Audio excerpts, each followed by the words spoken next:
Duplo suicídio por amor e por dever.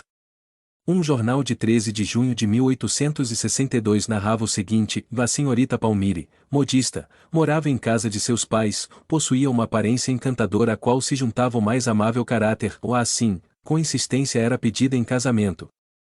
Entre os pretendentes à sua mão, havia escolhido o Sr. B, que nutria por ela uma forte paixão.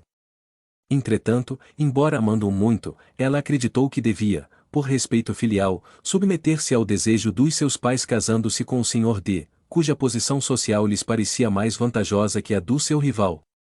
Os senhores B e D eram amigos íntimos.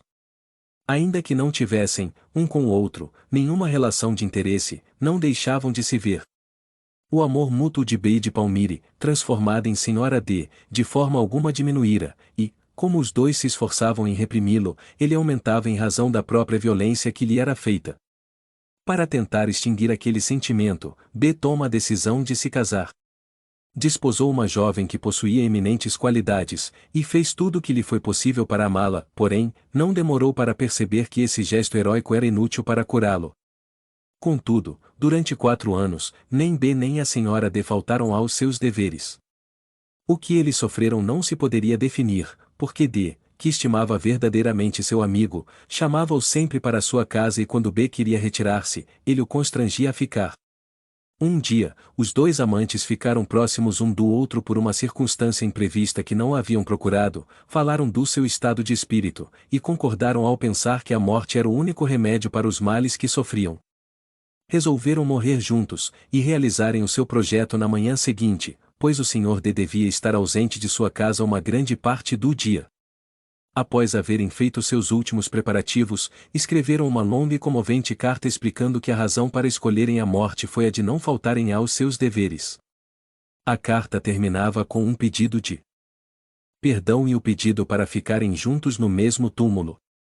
Quando o Sr. D retornou, encontrou-os asfixiados. Respeitou o último pedido de ambos, e quis que no cemitério eles não fossem separados. Tendo esse acontecimento sido proposto à Sociedade de Paris como tema para estudo, um espírito respondeu: os dois amantes que se suicidaram ainda não podem vos responder, eu os vejo, estão mergulhados na perturbação e aterrorizados pelo sopro da eternidade. As consequências morais da sua falta os punirão durante migrações sucessivas em que suas almas separadas se buscarão incessantemente e sofrerão o duplo suplício do pressentimento e do desejo. Cumprida a expiação, eles serão reunidos para sempre no âmago do amor eterno. De hoje a 8 dias, na vossa próxima reunião, podereis evocá-los, eles atenderão ao vosso chamado, mas não se verão. Uma noite profunda, por muito tempo, os esconderá um do outro. Evocação da mulher. P. Vedes o vosso amado, com o qual vos suicidastes? R. Não vejo nada, nem mesmo os espíritos que vagueiam comigo no lugar em que me encontro. Que noite! Que noite! E que véu espesso sobre meu rosto! P. Que sensação experimentastes quando despertastes após vossa morte? R. Estranha, e eu tinha frio e queimava, o gelo percorria minhas veias e o fogo estava em minha cabeça. Coisa estranha, mistura incrível. O gelo e o fogo parecendo me exterminar. Pensei que iria morrer uma segunda vez. P. Sentistes uma dor física? R. Todo o meu sofrimento está aqui, e aqui. P. Que quereis dizer com aqui e aqui? R. Aqui, em meu cérebro, ou aqui, em meu coração. É provável que, se pudéssemos ver o espírito, o teríamos visto levar a mão à sua cabeça e ao seu coração. P.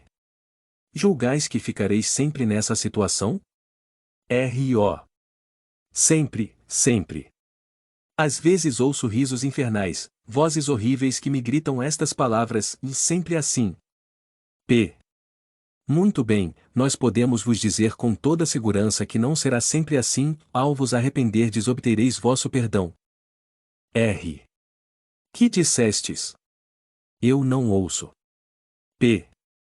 Eu vos repito que vossos sofrimentos terão um fim, que podereis apressá-lo com o vosso arrependimento, e que nós vos ajudaremos pela prece. R. Entendi apenas uma palavra e sons indistintos, essa palavra é graça. É graça que quisestes falar? Haveis falado de graça, sem dúvida para a alma que passa ao meu lado, pobre criança que chora e que espera. Uma senhora da sociedade disse que acabará de dirigir a Deus uma prece por essa infeliz, e que, sem dúvida, foi isso que a sensibilizou ou informou que, de fato, mentalmente havia implorado para ela a graça de Deus. P.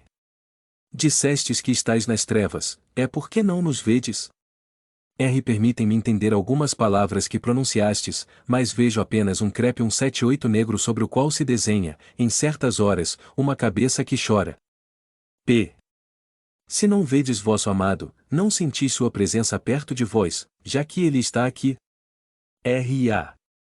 Não me faleis dele, devo esquecê-lo no momento, se eu quiser que do crepe se desfaça a imagem que ali vejo traçada. P. Qual é essa imagem? R. A de um homem que sofre, e do qual matei a existência moral sobre a terra por muito tempo.